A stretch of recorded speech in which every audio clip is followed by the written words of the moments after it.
Hey, it's Sean Fennessy. We've got something special cooking on the Prestige TV podcast. I'll be recapping one of my favorite shows, HBO's Barry, every Sunday night with the writer-director star of the show, the great Bill Hader.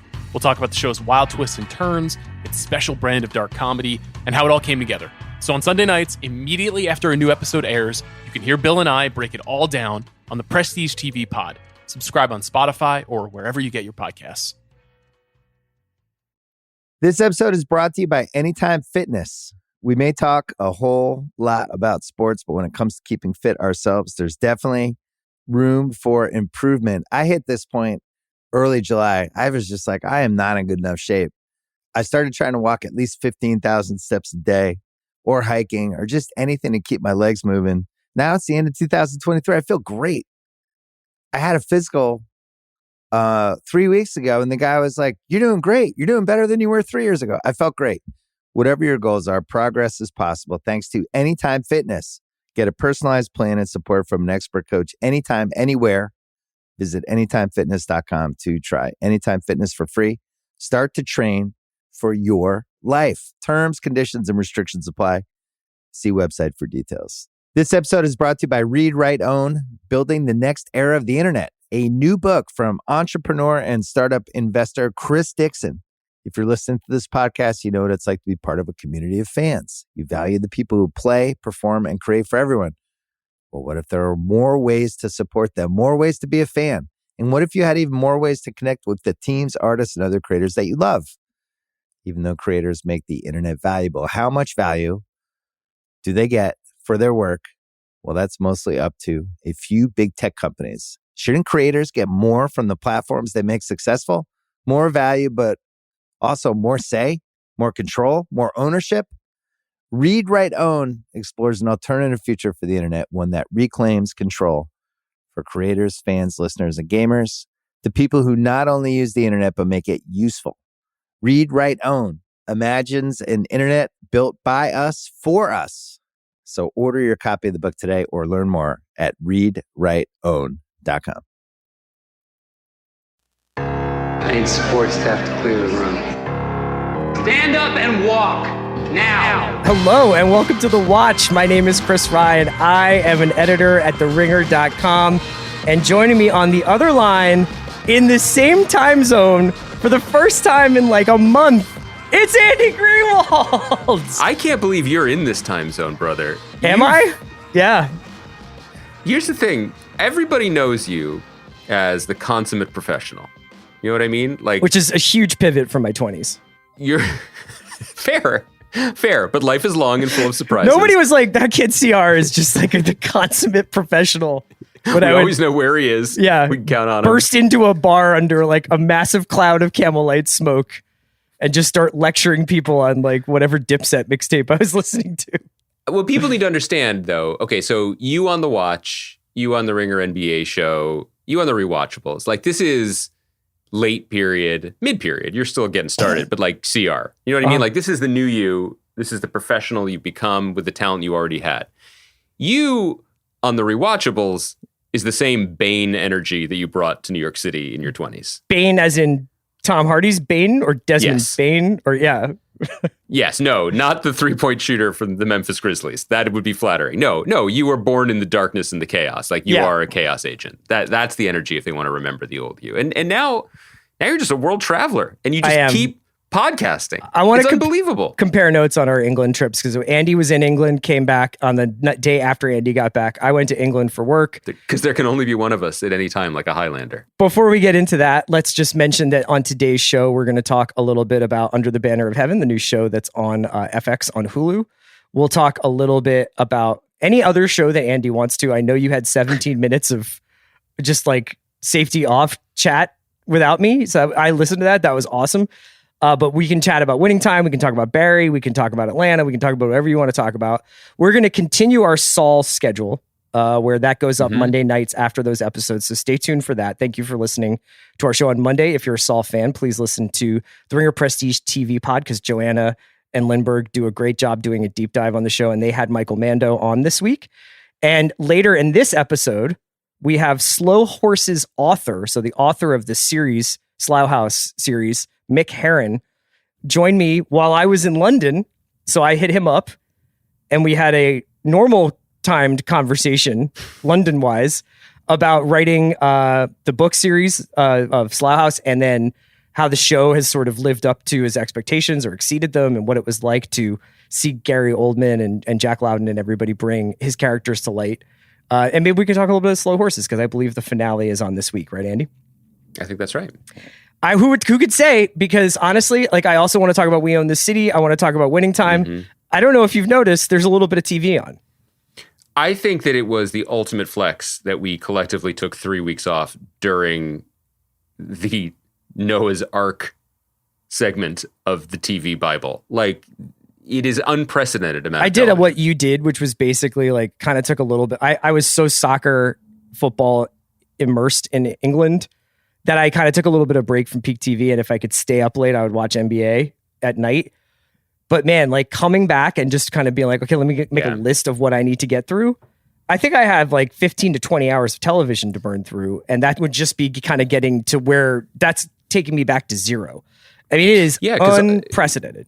We're also like, you and I both think that Pachinko has a shot at being the best show of the year. And I'm 2 episodes behind. And so I will catch up. We will talk about it again on the podcast, just because it's not getting shine from us today. I believe the finale is this week too, right? Yeah, we are unstuck in time here. It's pretty wild. And I would say also, so again, you know, I was traveling with my family with spring break for school. Shout out to the people on our Facebook group who are like, whoever has 2 weeks consecutive off. Well, thank you. Proud to work for a place that lets me go during school vacation.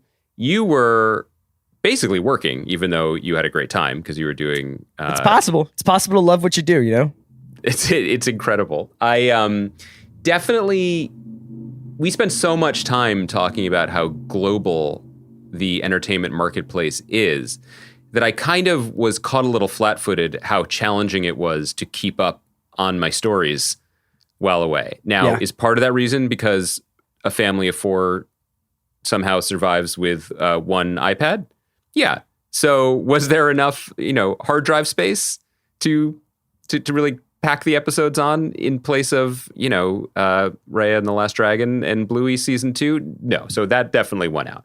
But also that was just like, I definitely gamed myself. Like Atlanta's not out there yet. It's just not there yet.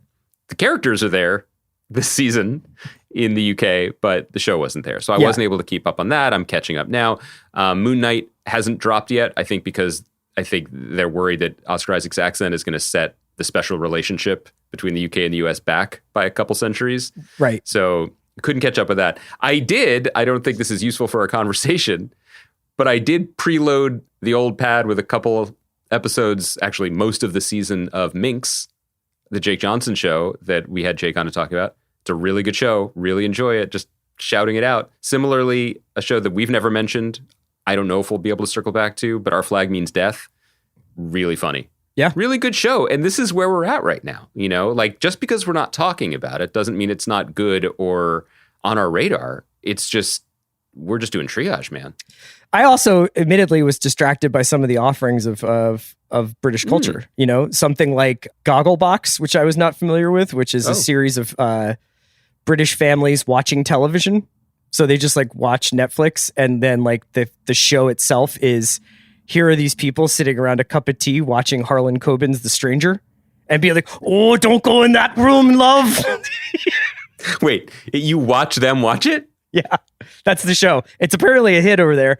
Wait, it's a thing, or is it Black Mirror? Like, do they know it's they're a thing. Being watched? It's like, here are a bunch of British families watching TV and commenting on it.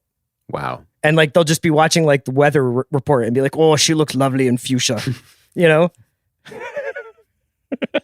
I mean, I'm not mad at it. There was also a lot of shows that I watched when I was like in between work and going out to dinner and stuff. That was basically like 65-year-old English people buying very modest homes in Spain, and looking at 3 of them and choosing one. And this villa in lovely Mallorca, it's got, like this. I got really sucked into that. And then the next thing I knew, I was like 9 episodes behind on every show I love. Like I know you mentioned Russian Doll in your monologue. I'm behind on that. I'm like already overwhelmed by the fact that Ozark is coming out on Friday, and that's the end of Ozark. I feel like very compelled. I have to like watch that this weekend. Do you know what's an interesting genre? I haven't watched Outer Range yet. I haven't watched Tokyo Vice yet. I will. I am caught up on Top Chef. Maybe we'll have a moment to talk about that. But you know, it's a genre that I did notice in my brief time actually watching the telly over there. Mm-hmm. There does seem to be, reality shows are the same everywhere for the most part. The show you just described, okay, House Hunters International, but you know, they're versions of shows everywhere. Yeah. But the one thing that I don't think exists in this country to the degree that it seems to in the UK is a show in which a person just buys a farm and then has to go there. Yeah. Like I saw at least 3 or 4 shows where someone's like, well, it's a plow, is it? All right, I bet. Do I move the stones? And then like someone comes over and is just like, yes, you have to move the stones. Like, right, all right, it's going to be a bit of work, isn't it? Moving the stones. They're like, next week he moves the stones. And I did find it pretty calming. But the relationship to the terroir, if you will, is more present. You know what I mean? Like it was really, it's in the collective consciousness in a way that I don't think it is here. So should we stop talking about watching television, or do you want to talk about television, or would you like to hit some of the Netflix stuff that's been going on since last Thursday? Just briefly, I just think it's just an interesting story for us to keep an eye on. I think we should get into the shows because we have so many of them. But I'd recommend a Kim Masters piece that was in the Hollywood Reporter today, just kind of opening the hood up a little bit and giving a little more context to the position Netflix finds itself in at the moment. Not necessarily in terms of losing subscribers or its place in the marketplace, but we have been having a conversation for a bunch of months about how it just seems like as a service, it was fundamentally changing. And we didn't know the details, but we did point to the end of 2020 when Cindy Holland, who had been in charge of the original programming, was replaced by Bella Bajaria, who had been Universal and then came to Netflix and was there as being in charge of the international and unscripted, which had sort of usurped the more expensive traditional like House of Cards, Orange is the New Black type of programming that Cindy Holland had championed. And it's just an interesting story. Basically, like it seemed to verify some of the stuff that we had heard as rumors, that there was tension between the executives, you know, that because they were so bullish on the future of growth, the attitude internally was just keep spending, just keep growing, and don't worry about quality control necessarily or being repetitive or what's the end game of the types of shows that we are doing or that we are not doing. And so that there's a lot of finger pointing now about, you know, once it's actually been reflected in the bottom line where things hurt the most. But also we don't want to get too glib about it because as we're started recording, there's news breaking that there are now layoffs. Like people are actually losing their jobs because of the stock tumble and the decisions that led to it. Yeah, I think something that you and I will probably track for the rest of the year is the possible belt tightening of the sort of televised content industry in general, but specifically like with HBO, the Warner Discovery merger, and this sort of probably different attitude that David Zaslav, who is the Discovery chief, and his attitude about like, you know, pocket strings and whether or not they're going to continue. I mean, obviously CNN Plus was closed after just a couple of weeks of operation. And if Netflix goes into hey, do we maybe want to make some smarter, more measured bets and dial back on just the constant wind, like leaf blower that we've got going on this homepage. That being said, you know, if their goal is still to create a must-see TV moment or must-see TV show for every month, they're still going to have to make a lot of stuff, you know, and sometimes those shows aren't things that you and I talk about that much, like Bridgerton. They've got Ozark coming out this week. They've got Stranger Things coming out next month. I'm excited for Stranger Things. I hope we talk to the Duffer Brothers when that comes back.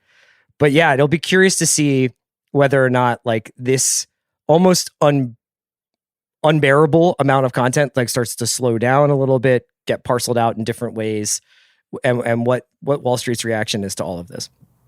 The only other thing I just wanted to flag was, you remember when we had Scott Frank on to talk about Queen's Gambit? I do, which was like that bit in the Kim Masters piece about Queen's Gambit being like, what was it called, Cindy's Folly or Holland's Folly? Because of Cindy. That's what I wanted to reference, because when we had Scott on, he was basically like, no one really believed in this, and he wasn't throwing shots or shade at Netflix. He was grateful they made it, but he was basically like, I think everyone's pretty surprised that this is doing well. And this article confirmed that internally people were totally losing their minds over it, that Cindy Holland was wasting their money, wasting focus on this project that had no future. And it was a hugely acclaimed, hugely successful project. And it's precisely the kind of project that they don't really make anymore. I think in 2015 also we would have seen announcements almost immediately after Queen's Gambit became the sensation that it was, that like Netflix was in the Scott Frank business, you know, and that Absolutely. they were like, we have 3 new shows from Scott Frank in development and we can't wait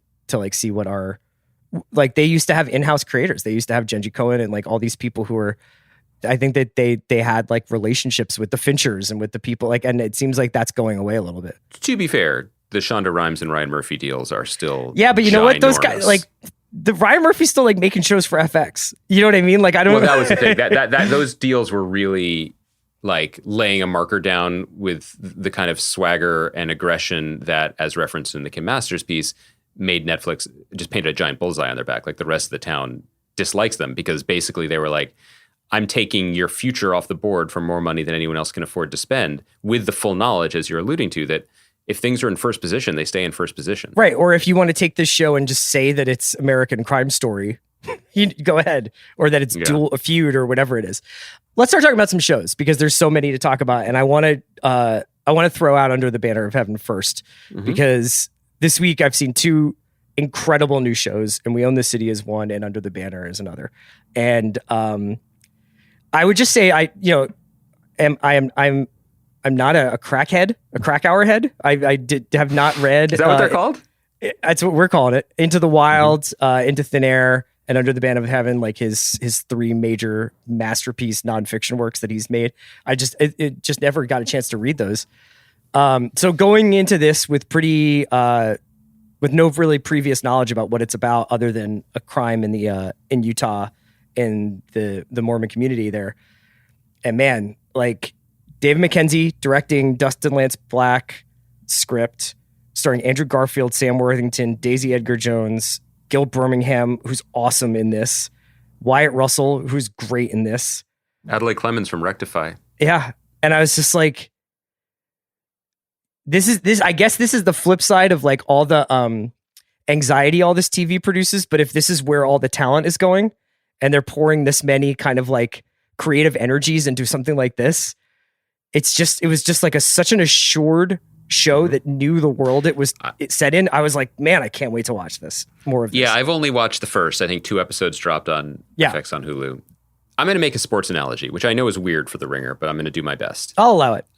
Thank you. The 2022 Philadelphia Phillies, a team that is already frustrating us, is the sort of thing where before the season begins... I can't even... The emotional real estate, it's just... James Harden lives on one corner. I know. Howie Roseman lives on another corner. There's just no room for Bryce Harper yet. No, I get it. But what I want to say is that they just made this team and they stacked the lineup, right? With just like meaty dudes who can mash dingers. Just a lot of them. And it was interesting because on paper, you're like, oh, I see what they're doing here. They're only going to field people who can hit home runs. And so we're going to score 30 runs a game. And then there's a part of it, and you're like, well, that's how you win ball games. That makes sense. I see the heavy hitters here. It's going to be great. Then you actually get on the field and you have to play defense, and other things have to break your way, and often it doesn't work out, as it doesn't seem to be working out for our team. But I think there's relevance here for TV because we're coming off of a time period where stacking the lineup with proven, if creaking, power hitters was the name of the game, right? You packaged it to get it sold, and it was flashy and shiny, and that at least got it made, and it helped it cut through the clutter. It's interesting that Under the Banner of Heaven, which, was a bestseller, this isn't necessarily like the sexiest topic, but was a best-selling book from a best-selling author. The screenwriter won an Oscar for writing Milk. David Mackenzie, a phenomenal Scottish director. Hell or High Water and Startup, yeah. This felt like the project that we've been seeing falter recently. Like it's too top heavy. It's not actually going to come off the way that you intended to. And now 1 episode in, it might not. But my feeling watching the first hour, especially the first 15 minutes, was one of just like awe and relief and gratitude. Because I was like, these guys know what the fuck they're doing. Yeah. Like in such a cool way. It looked beautiful. The camera movements were decisive. It immediately communicated its language of how it was going to tell the story. Andrew Garfield is having a moment and is a phenomenal actor whom I think we both have a lot of time for. But I was just thinking the grace notes of the first 10 minutes when his character, who is a Mormon police detective in, I believe it's the 80s when this is set, or at least early 90s, is playing with his family on like an idyllic weekend evening and gets a call that he has to go into work and there's a horrific crime scene. And the way the show transitions from the beauty of the first moments to the horror of the second through Andrew Garfield's very emotionally pliant face is just artful and lovely. And the rest of the hour introduces a bunch of characters and timelines and things that I don't even know if we care about yet, including a context I know nothing about. And I was just like, these guys know what they're doing. Yeah. It really feels worked on, not worked over. And I just can't stress enough how nice that is. Yeah, I mean, it looks incredible. I also think that how many crime shows have we seen where a detective has his faith tested, either his faith in humanity or his literal faith in a spiritual being? And I found myself very deeply affected by Garfield's performance. And, like the opening moments of this show after the scene that Andy described do track, it's a very familiar like cop move through crime scene moment. But the sensitivity that I think is the hallmark of Garfield's work is really on display here. And just watching him process a crime scene that we really don't see and is only described later. Which is also a really important decision. Yes. Yeah. The camera mirrors Garfield's character's sensitivity in a way that feels really thoughtful. Yeah. So I thought that it did a really good job with inverting or messing around with some tropes. And I also thought the crucial thing here was going to be being able to depict a community that is obviously controversial and is obviously not being shown in the greatest light in this show, but take it seriously. You know what I mean? Like the hardest thing to do is to not just immediately be like, look at these weirdos, what are they doing? And instead it's like, everything is very sober, appropriately so. Yet I didn't feel like it was a grind or overly morose. Like it is a procedural. It does move. The case is evolving in the first sort of 12 hours that you sort of see in this first episode. I can't wait to watch more of it. 12 hours of the day in the show world, not 12 hours. Yeah, no, of I think screen time. I don't know how many episodes there are in this one. It's a really good time for crime shows because we also have another David Simon show on HBO. Is it on HBO Max or is it on HBO? I can't remember. It's HBO. HBO. We own this city, man. I watched this a couple weeks ago. I watched it again when it aired. I think watching it again helped in terms of like navigating again another show with multiple timelines tracking the sort of rise and fall of John Bernthal's cop character, Wayne Jenkins, who's being investigated by federal authorities, as well as I think eventually the Civil Rights Department of the Justice Department, by a lawyer played by Wunmi Mosaku, who's people may remember from Loki, but who does an amazing job in this. She's awesome in this show. And this show opens with like basically a 5-minute Bernthal monologue, and Ronaldo Marcus Green, the director of King Richard, is jumping around to like different shots of Baltimore life, kind of to illustrate some of the points or juxtapose with some of the points. And you're just like, I said this to Bill, but like, I was like, dude, like there just really nobody can do cop stuff like Simon and Pelicanos. I want to go there, but I do want to start with who you just mentioned. I think this is the first episode of this. I'm going to say something controversial that I haven't thought through entirely, but this is a podcast, so this feels right. I think this is the best directed hour of anything that Simon and Pelicanos have ever done. I honestly agree with that. With no like disrespect to, I'm sure I could go back through and be like, oh, penultimate episode of season 3 of The Wire is incredible, but so much of those were very like static coverage, master 1-1, get in and out. And that's nothing wrong with that. Yeah. No, that suited the material. And I think one doesn't even need to make the argument that if The Wire had been handed over to showboaty directors, the series would have suffered. That wasn't appropriate. Michelle McLaren did a really nice job with the pilot of The Deuce. I mean, they've worked with talented people before. But Ronaldo Marcus Green, who I think did a brilliant job with King Richard, which I think was a really good movie, not to a large degree because of him, because there's an effortlessness to the complexity of what he does. right? With King Richard, it was like, this is a very traditional, familiar type of story that's going to hit these beats, but he's going to shoot it in a way that feels like cinema verite. It feels like it's discovered and found, and it feels just lived in and natural. It does not feel affected in any way. And it's such a perfect match for a show that is, every David Simon show trends towards journalism in a way. And I think actually Pelecanos' literary sensibilities have been a really good hedge on that and helped adapt and change the way that he works in a way that has been really fruitful for both of them. But they're always going to trend towards a little bit of reportage. And Ronaldo Marcus Green's style suits that so perfectly. It doesn't feel hopped up or artsy or showy or all the things that, that very directed TV can feel like. Every movement suits the story, but it feels elevated. It flows. The cuts, the choices.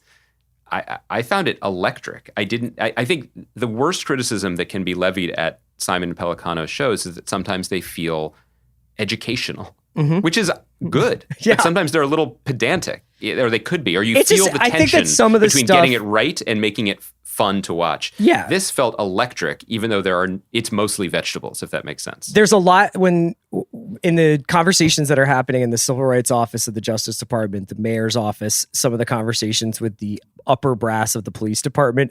It's very much like, here is a download with the state of play of Baltimore police in 2015 or 17. So it can feel like you're just kind of reading a really good article at sometimes. Like it hasn't really maybe those characters haven't gotten to character moments, although I do think that there are some. To your point about Ronaldo Marcus Green, though, when it comes to the Wayne Jenkins, the Bernthal character, to me, his character is like a lot about movement. It's about a guy who thinks he has the right to walk down any street in Baltimore and do whatever the fuck he wants with his guys. And like so many of the interesting kind of moments cinematically in this episode are following this character as he moves with impunity.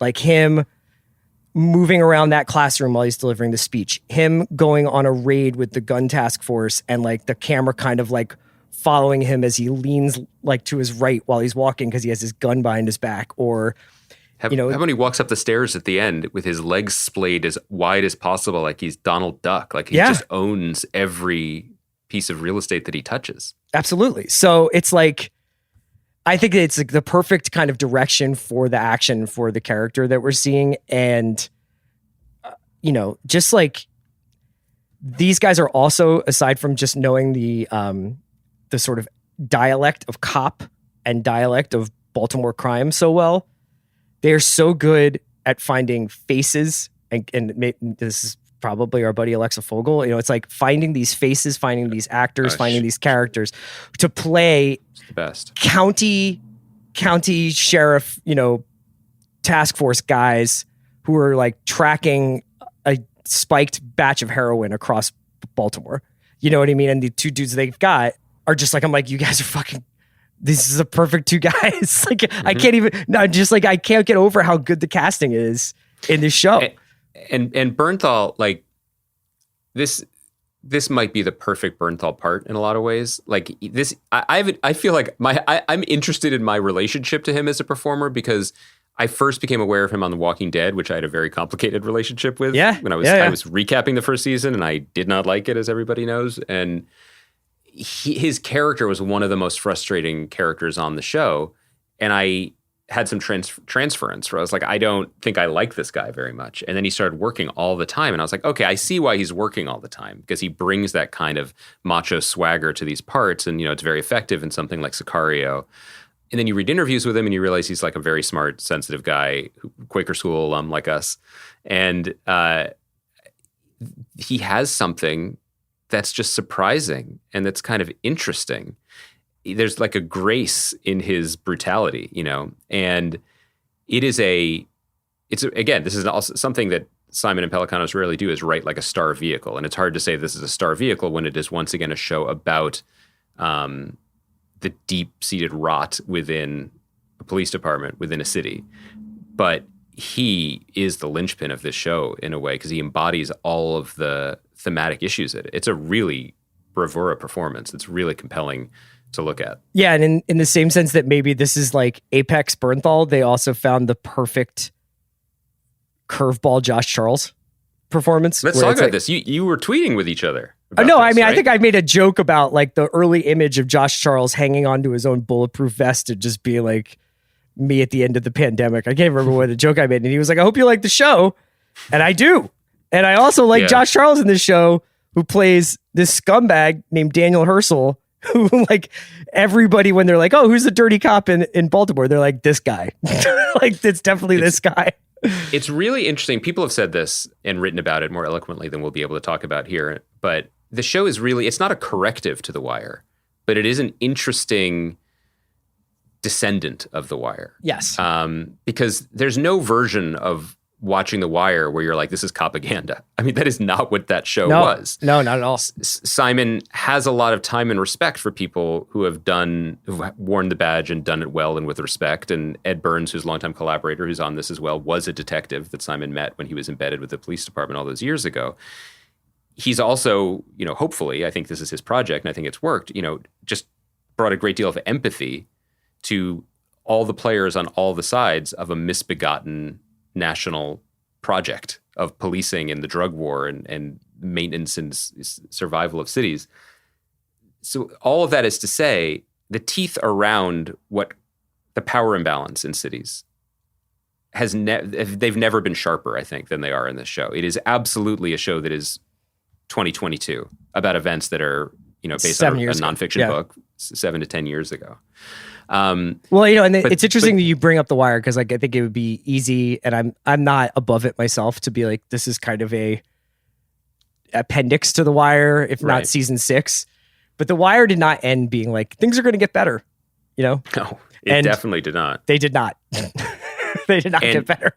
But what The Wire did do is something that I think we always miss, is just the way that the camera entered into the rooms of people on all the levels of a project like a city. Yeah. And this goes into some different rooms, and it also goes into the suburbs and counties and their relationship to the cities. And it has a very contemporary view of what the drug war means. Because one of the other things about The Wire that's worth mentioning, a lot of the reporting that fueled the show, which aired in the early 2000s, was a decade old already. Like the towers, right, that were the stage for so many of those first few seasons with the Barksdales, they were knocked down, I think, in the 90s. I remember learning this when I was covering the show. So it was backwards looking in a way about the drug war. I mean, a lot of it was always relevant. This feels much more of the moment in terms of the spike in opiate abuse and heroin and fentanyl, and also just the way, not just policing is done now, but also the way we look at policing. There's some really interesting stuff in the first episode where an arrest is abandoned because of community flashing cameras at someone and phones, basically. Last thing I just want to say as a recommendation for the show, which I just can't wait to watch all of. You mentioned Wunmi Masako at the beginning. She's an English actress. She's great in this role. She smiles so much in one particular scene when she's introduced to her new, by the way, extremely handsome work associate in the civil rights department. Yeah, Ahmed. Yeah. I was so struck by that scene and the choice, because it's not just that smiles, aren't always freely offered in David Simon shows. I just love the character choice, that this was a woman who works in some tough areas and has to have some tough conversations and is, comfortable going toe to toe with the mayor, but she was happy to meet somebody. Yeah. Like, she was just there. I don't know why I'm harping on it. I just thought it was like a beautiful, interesting Well, I think choice. that her character also has a very like pragmatic view of what she does, which is like, I think that there's some notes in there about like, well, it's not like Trump's going to win, so we'll probably still have some kind of remit. But they were talking about how often the mayor or the governor or whoever who brings you in to fix a system is rarely the mayor or governor who then gives you permission to do so when you've been like, okay, here are the issues. And by the way, that may be doubly or trebly so in Baltimore, because then I was Googling like how much of this is real, how much of this is fictionalized. And I'm like, who's the mayor of Baltimore? And I'm like, oh, the mayor of Baltimore is a 38-year-old guy who was on the city council. I'm like, that's wild. Wait, how long has he been mayor? Oh, okay, 2 years. And you see like the timeline of mayors, and the previous 2 mayors were mayors for like 2 years and 8 months. Yeah. And then it's just like, reason for leaving office, indicted. Yes. Indicted. Like, it's a complicated place. I think we should also just note, because we are talking about The Wire and we're talking about David Simon, We Own the City is showrun by George Pelecanos, who had worked on The Wire and has been on this podcast 2 or 3 times, is one of our great favorite writers, crime writers, and also people. And he co-ran The Deuce with David Simon, and they co-wrote and developed the show. George Pelican is still one of the all-time refusals to hang out with us.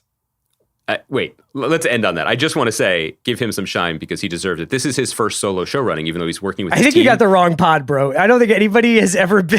We shine up George Pelican. I know. I just want, like, there was a great profile of him in the Times where he's just like, I'm so happy I get to do this. Like, I love doing this. It was just beautiful. He loves making stuff, and this is his show. He's show running it. Yeah, all time. We've already mentioned this, but we should do it again. That we went to his reading of Drama City, his 2004 novel. It must have been March. It was like March Madness of 2004. And we went to his reading at Barnes & Noble. We went up to when we got our book signed, and we were like, basically, do you want to hang out and go watch tournament basketball? And he was just like, no.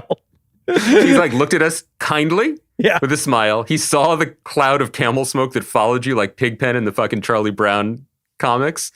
And he was just like, respectfully, young men, I will retreat to my room and watch the same game, but with a single Heineken and slippers on. And we were like, that's cool, Grandpa. And now I dream of a night like that. What could be better?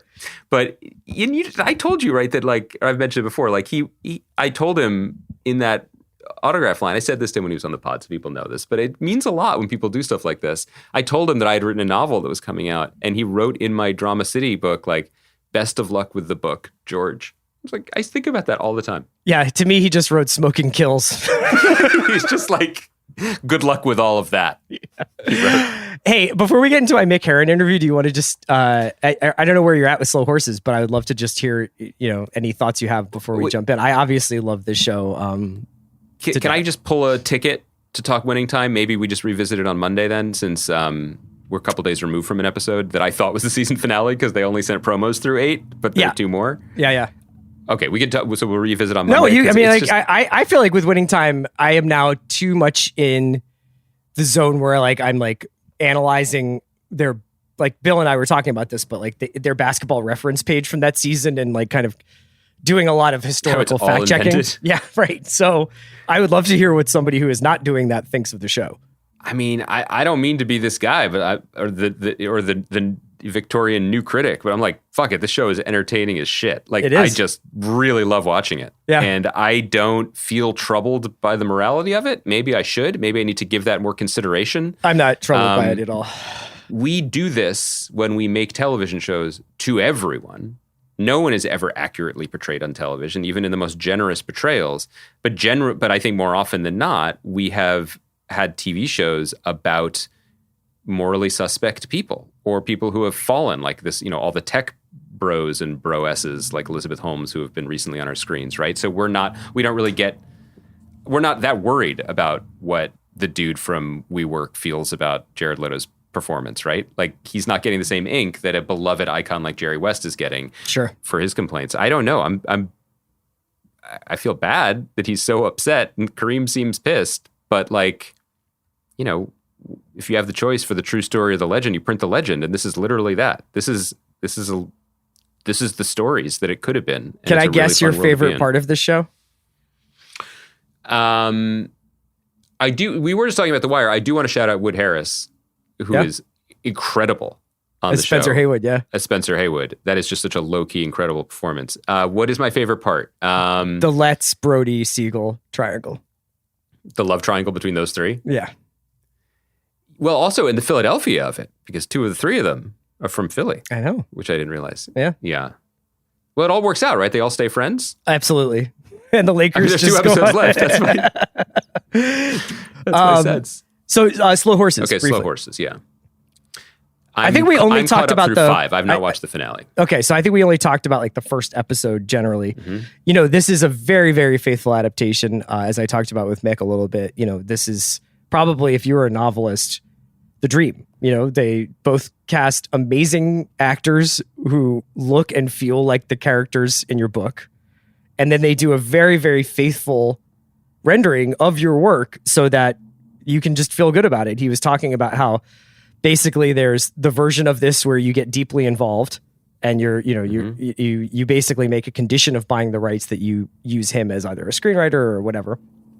an executive producer with some creative input, or you can just say, give me the check and I'll see you guys at the premiere. And he's like, I got to do the exact middle version, which was they said, here, let's do this. I got to give some notes and talk a little bit about, what I thought things should look like and feel like. But they also had like an incredible creative team, writer Will Smith and obviously the cast, to kind of just go through and bring this all to life. And in a time when I feel like a lot of stuff is like very weighed down, funny shows that aren't that funny, serious shows that are too serious. This was just like the perfect, I mean, I mentioned Justified a couple of times. I just find that this show is just tonally so right up my alley.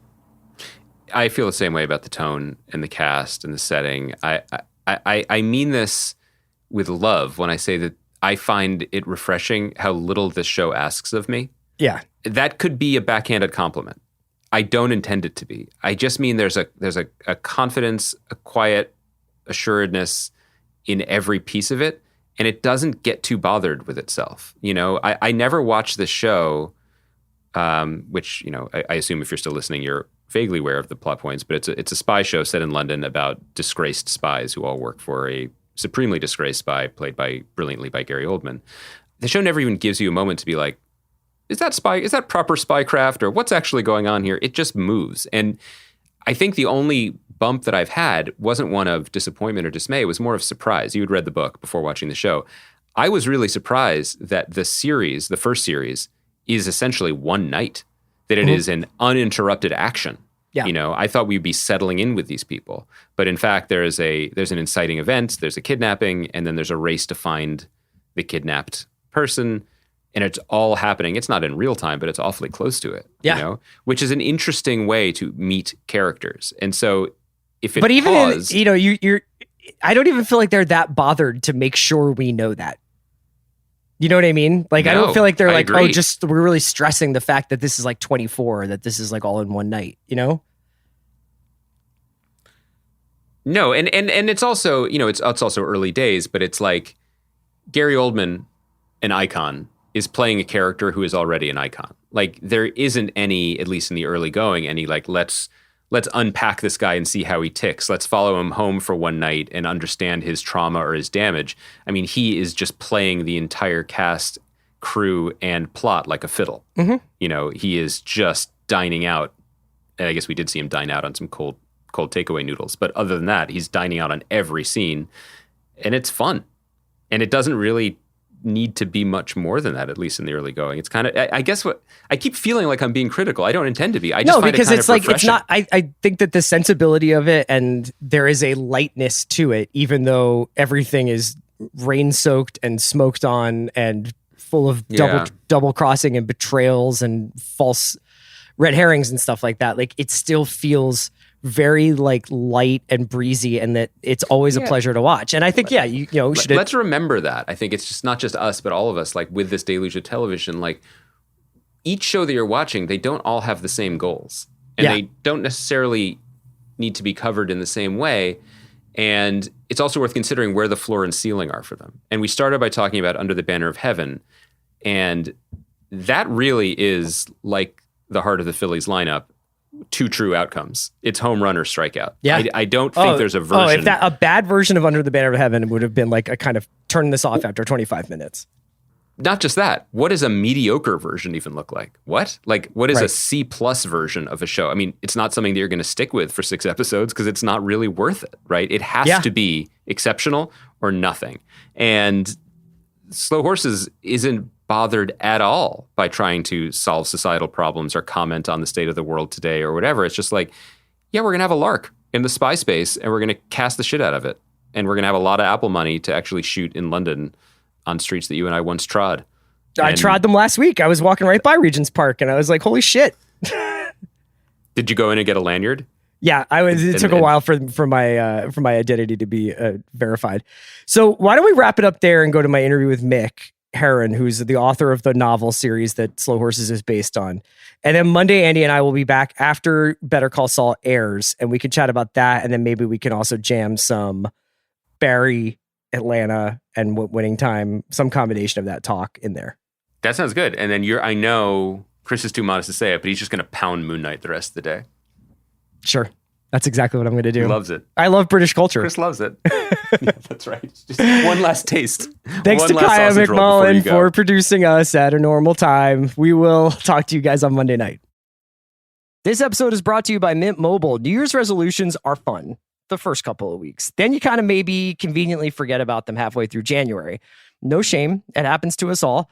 But this year I have a foolproof plan, at least when it comes to saving money. Just switch to Mint Mobile and you're done. Goal accomplished, because for a limited time, their wireless plans are $15 a month when you buy a 3-month plan.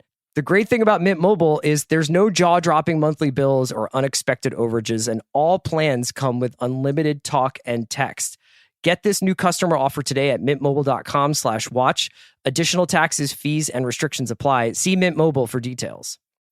This episode is brought to you by State Farm. You might say all kinds of stuff when things go wrong, but these are the words you really need to remember. Like a good neighbor, State Farm is there. They've got options to fit your unique insurance needs, meaning you can talk to your agent to choose the coverage you need. Have coverage options to protect the things you value most. File a claim right on the State Farm mobile app, and even reach a real person when you need to talk to someone. Like a good neighbor, State Farm is there. With Capella University's FlexPath format, you can set your own deadlines, learn at your pace, and access most coursework from anywhere at any time. Imagine your future differently at capella.edu. You don't have to buy custom window treatments in person, because Blinds.com invented a better way. Blinds.com is 100% online. There's no showroom markups or waiting hours for quotes from pushy salespeople. A Blinds.com designer helped me pick the perfect style for free. And Blinds.com shipped free samples right to my door. You can DIY or book a pro like I did with just one click. Best of all, everything's covered with the Blinds.com 100% satisfaction guarantee. Shop Blinds.com for up to 45% off. Rules and restrictions may apply. Mick Herron, thank you so much for joining me today on the Watch Podcast. I'm a huge fan of the Slough House books, and obviously I'm a huge fan of the Slow Horses adaptation that's currently on Apple. Mick, I was wondering if we could talk a little bit about life before these books, though, for the Watch listeners who are mostly debased American television fans. What kind of you're from Newcastle originally, right? That's right. That's where I grew up. Newcastle is in the northeast of England. And I grew up and went to school there and left to come and live in Oxford. Well, I came to study in Oxford, and I've never left Oxford. I've been living here ever since. And did you have like sort of a lifelong affinity for espionage fiction or spy novels? I mean, was it something that had been kicking around in your head for a long time, or was this something that was more of a like later in life kind of realization that you wanted to write books like this? I think probably more the latter. I've always been a fan of thriller fiction and crime fiction in general, which includes a lot of spy fiction. Sure. And, a writer like Le Carré is obviously one of those writers who bridges the gap between genre fiction and literary fiction. So I've always been an admirer. My initial forays into writing thriller fiction were more along the individual gets sucked up into international event kind of thing, and then private eye novels. So the spy novel came a bit later. I think Slow Horses was my 6th novel, if I counted correctly. And I think by that time I had just decided I wanted to do something new. I'd kind of taken little steps into that world. A little bit in my first novel, perhaps, but mostly in a novel called Reconstruction, which is my 4th book. I decided to go in for it full on with that 6th book, at which time my career, if you can call it that, as a writer, had become established as being not quite non-existent, but I didn't have a huge readership. I wasn't in bookshops. I was in libraries. I had some readers. I had a very good American publisher, so I was probably better known in the States than I was over here. But, being a writer wasn't sort of impacting on my life in any way. Right. Publicly, I was working away after my day job, but I wasn't known particularly as a novelist at all. And the reasons for writing spy novel at that time were partly I wanted to get a little bit more political, I suppose. Partly I was aware that the world was changing. I mean, I'd been, along with millions of other people, in London on the day that the bombs went off in 2005. And that made me think about these kind of events, the events that are the territory of modern spy fiction, the kind of thriller, terrorist attacks thriller. And I realized that I wanted to sort of write about that, but from the point of view of, people who were present rather than totally involved, if you know the distinction. Sort of just adjacent to the action almost, right? That's right, which is why my heroes, inverted commas, my protagonists are not, at least not initially, ever totally involved in what is going on around them. They're forbidden from taking part. Obviously, they always do end up taking part in what's going on. But I wanted them to be people who were frustrated by event and feel thwarted in their careers by not being James Bond, essentially, by being hero adjacent. I like that phrase. So right. You mentioned Le Carre, and that's obviously, I think, for the person most people think of when they think of spy fiction, and he had this personal background or personal attachment to the world of espionage, which you don't, I assume, or at least you can't tell me about it without having to kill me. I was curious, though, even for myself, if I ever even think of a story that, whether I'd write it or not, I just imagine the world of espionage is a very daunting thing to dip your toe into. And that did you have a lot of like hangups about, am I getting this right? Am I getting this wrong? How would this work? Where is this thing? Like all of the sort of practical matters. Did you ever find that to be a hurdle you had to get over to start writing? Very much so. I think that's what stopped me from launching myself into this part of my writing career earlier, because I always felt that, I didn't have any special knowledge. I didn't have any more awareness of geopolitics than any, newspaper reader. I'm not very good at research, which is to say I'm quite lazy about it. I don't like doing research. So I didn't want to kind of rebuild myself as someone who knew a lot about these things. So I simply took what I'd acquired from, having been a reader, having been a TV watcher, having been a moviegoer for most of my life, and married them to a bunch of characters who weren't actually in the front line. So they were not, they didn't have access to any of the kind of the technology that you'd have to write about now if you were to write an accurate, up-to-date description of how the espionage business works. I assume these days it's mostly electronic surveillance of one kind or another. I don't know much about that. But I do know that how much you're allowed to make up these days. I remember talking to somebody who knows a lot more about these things than I do, another writer. And he said something along the lines of, if the hardware exists, the software will be available. If you've got a smart fridge, then it can be used to spy on you, that kind of thing. Right. So you just need to know, I discovered, once I sort of got my confidence up a bit, you just need to know a tiny little amount about how these things work, and you can incorporate it and make it seem plausible. It doesn't have to be authentic in a novel. It just has to seem plausible. And there are what would you say, especially, I'm sort of early in the series, I'm on the third novel of the book series. But for you, I mean, do you see pieces of you in the books? Do you see pieces of your experiences in London? Do you see neighborhoods or streets you used to walk down or still do, or maybe even Chinese takeouts that you model the Chinese takeout on?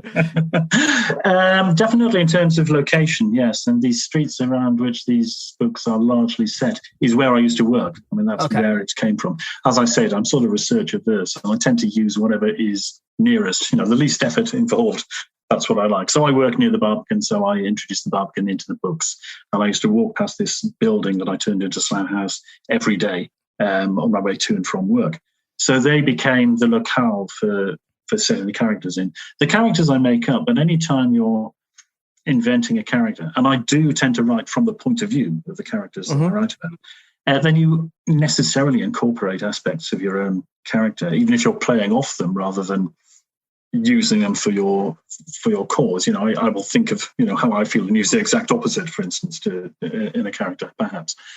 But mostly it's feelings about London and those streets and so on. Yes, they all come from my own experience, really. I mean, the narrator in these books is as much a character as, say, Jackson Lamb or River Cartwright. That's what I was going to ask about. That narrator is the one character who doesn't quite make it into the show, right? That's right, yeah. But that narrative voice is something that's been acquired rather than a kind of natural expression of how I am and how I feel about things. It seemed to me the appropriate tone of voice to use while telling these stories. Do you ever personify that narrator or think about him or her as a person? No, I don't. That's interesting. It's never occurred to me. It is simply the voice I kind of slip into when I sit down at the laptop and start work.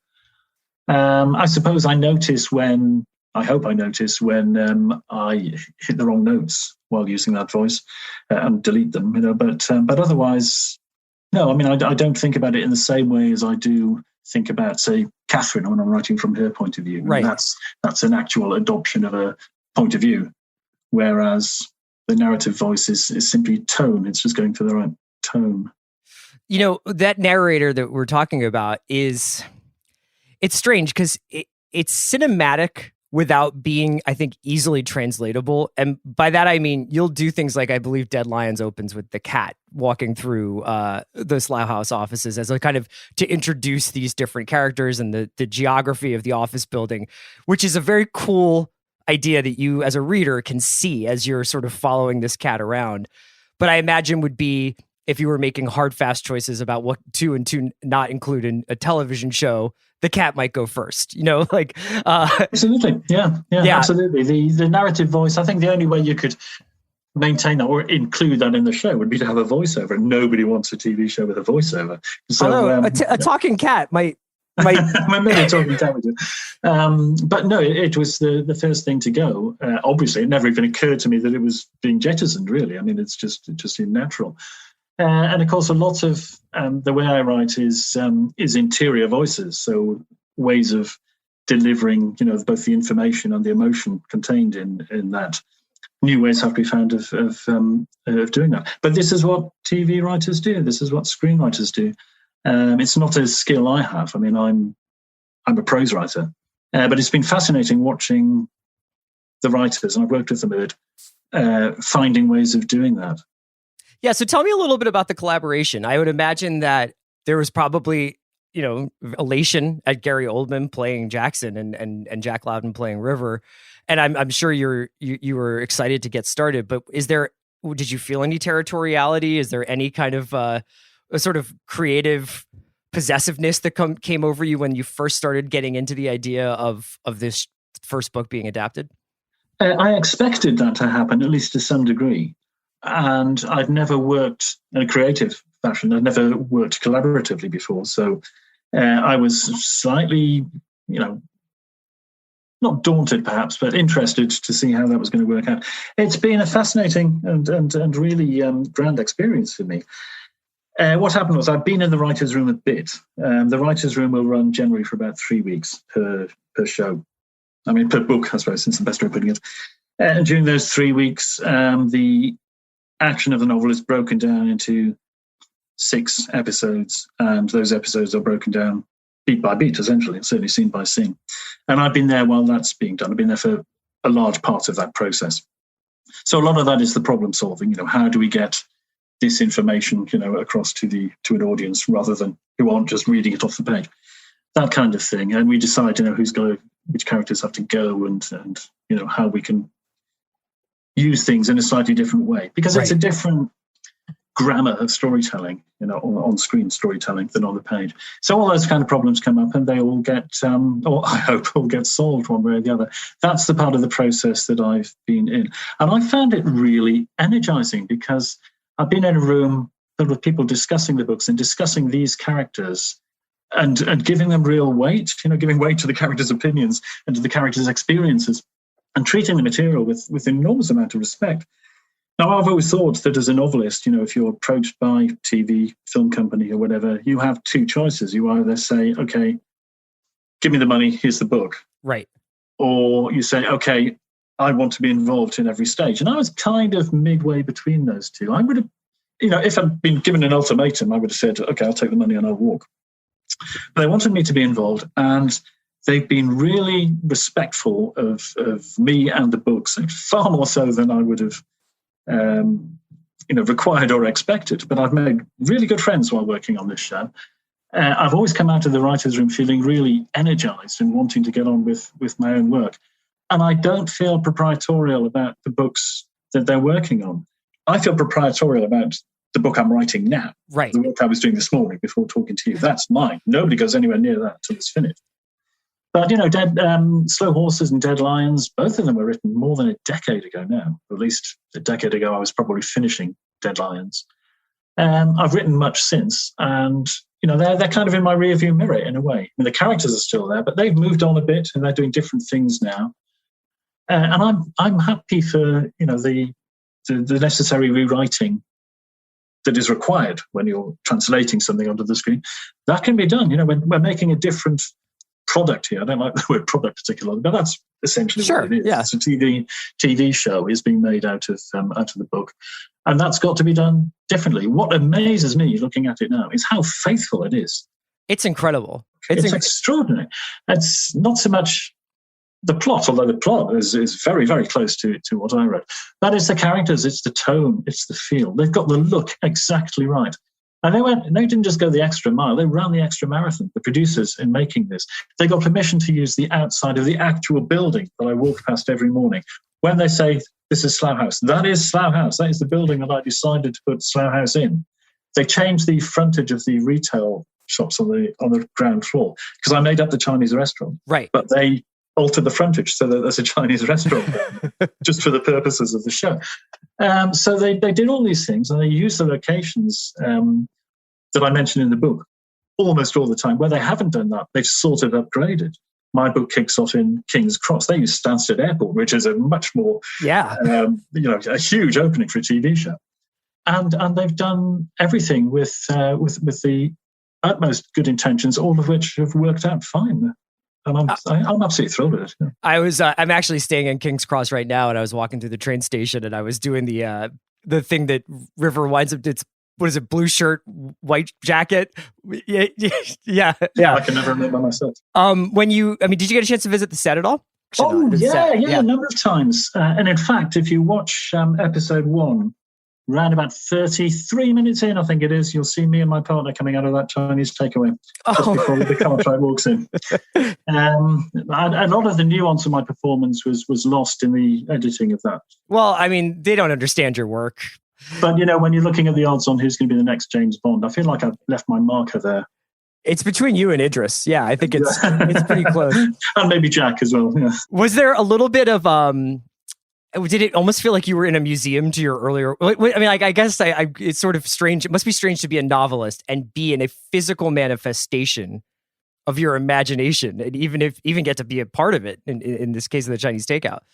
It is. And, I kind of feel like I ought to really sit down and think about this harder than I have done so far, because it's all been just sort of, a day at a time. This is what's going on.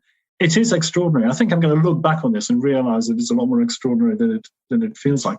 Part of that is that, I had my first meeting with Jamie Lawrenson from Seesaw, who's one of the exec producers, and they Seesaw made this more than 8 years ago now. I'd only published 2 of the novels. So it's been a long process coming onto the screen, and it's always been a kind of background noise going on there. Yeah. So, I've known for some years that Gary Oldman was going to be up there on the screen for a long time before it was announced. So it seems like everything that becomes public, I've already got well used to by the time we've reached that stage. And so it's just a kind of day-by-day, step-by-step process. And, my life has been going on. I've been writing the books. I've been doing other things. So it's almost as if, if I'd woken up one morning and just been presented, hey, we've made this, and I was shown Slow Horses, I'd have been knocked out, I'd been through a wall. But because it's all been this kind of long, slow process, which has been very enjoyable for me. I mean, it's been very difficult for people making it because we had, COVID apart from anything else. I've just been expecting everything to happen, if you like. Yeah. So it hasn't really hit me. I haven't really had that impact. There have been a couple of moments where I thought, oh, wow, this is happening. Finding out that Gary was going to play Jackson Lamb was one moment, certainly. I think being on the set the first time and seeing Slough House, seeing the interior of Slough House was another, because that really did feel like, they have taken something out of my head and they've built it. It's extraordinary how quickly you get used to this sort of thing, though. It's the astonishing thing. We're all very adaptable when it comes to these kind of surprises, I think. Does it make you revisit those earlier novels? I mean, did you go back and reread them before the the writing process of the show began to sort of kind of like refresh your memory, you wrote them, but kind of interrogate them in a different way? Refreshing my memory was very necessary because, it is now so long ago. It's not so much the distance in time, it's what I've done in between, having written several other books. I can't remember which is in which book sometimes, certainly in terms of, the character interplay. I'd like to pretend that I went back and sort of reread them with a more critical eye, but in fact I would sort of flick through the book on the train on the way to the meeting of the writers' room. And I did find on many occasions that the guys in the room knew. They knew more than you did. Than I did, yes. They were coming too fresh. I was trying to remember from a long distance. But essentially, because I'm looking at, in a way, I look at it as a kind of ongoing project. The series of books. These are characters that I will be continuing to work with for a bit yet, I hope. It almost feels like the divisions between the books sort of start to feel artificial to me. This is simply my 10 years with these characters, my 12 years with these characters. I was going to ask, we talk about crime fiction a lot on this podcast, and often what will happen is, especially in a series, a writer will sort of write the first novel without necessarily knowing they're going to write a second novel and a third novel and a fifth novel in a series.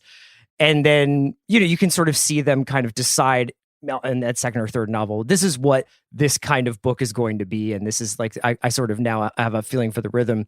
Do you remember when you were writing Slow Horses, thinking of it as a standalone necessarily? Or do you remember like that sort of feeling as you were starting to write, like, oh, I think that I have something here. I think I want to keep writing about Jackson and River and Catherine for a while to come. I absolutely did have that feeling. I mean, when I started writing it, it was simply, the next book I was writing. It was a standalone. I'm not even sure I thought of it in those terms, but it was simply a book that wasn't in my series because I was writing about this private eye called Zoe.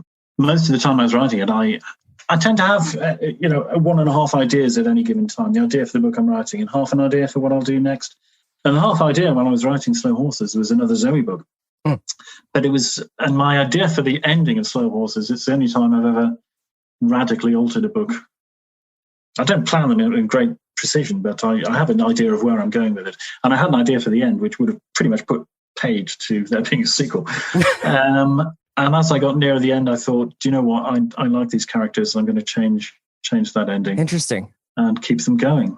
And I think subconsciously, perhaps I knew that because if you look at the first 60, 70 pages, there's a lot of work went into each of the individual characters, providing a kind of backstory, which would have been quite a waste, I think, if it was a single novel. Yeah.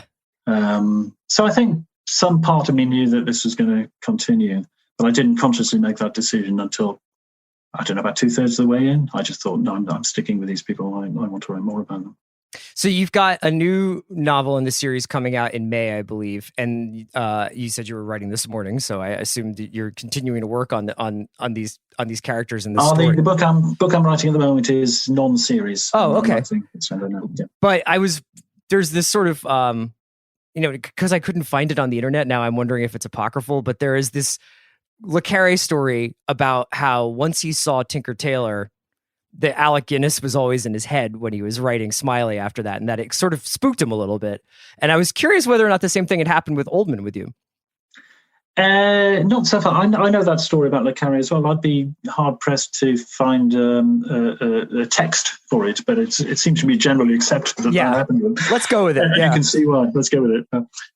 With Carre, I don't know. I mean, it wouldn't hurt me, I don't think, if it did. I have written an entire novel, Bad Actors, which is out next month, knowing that Gary Oldman was going to be playing. And certainly during the writing of that novel, I visited the set many times and saw him doing it and saw, clips of him. It's very different from watching somebody do something on a set and then seeing the film of it afterwards. Yeah. There's a particular the takes and Yeah. So I'd seen all that sort of stuff, and it didn't really seem to affect me. I write to the voices in my head mostly. I mean, I have the characters' voices. I've rarely had a strong visual image of what these characters look like. Oddly enough, the one character that one of the very few characters that I did have a strong visual image of, Jack Loudon, fits that image to a T. Yeah. It's like he walked out of the page. With Jackson, I mean, I've probably expended time on physical descriptions of him. It's more often saying what he's up to than what he looks like. But still, it's just what he says. It's the voice that I go for, and Gary has that voice perfectly. So I don't think it would affect me at all if I were to find that the same thing that we've established as a fact that affected Le Carré. If that affected me too, I don't think I would worry about it. It's just so fascinating. I remember as a reader, I always remember reading No Country for Old Men, the Cormac McCarthy novel. And I think I was 3/4 of the way through it when the trailer for the Coen Brothers movie came out. Oh, yeah. And immediately I was like, well, those are those guys. This is the most perfect troika of casting I've ever seen.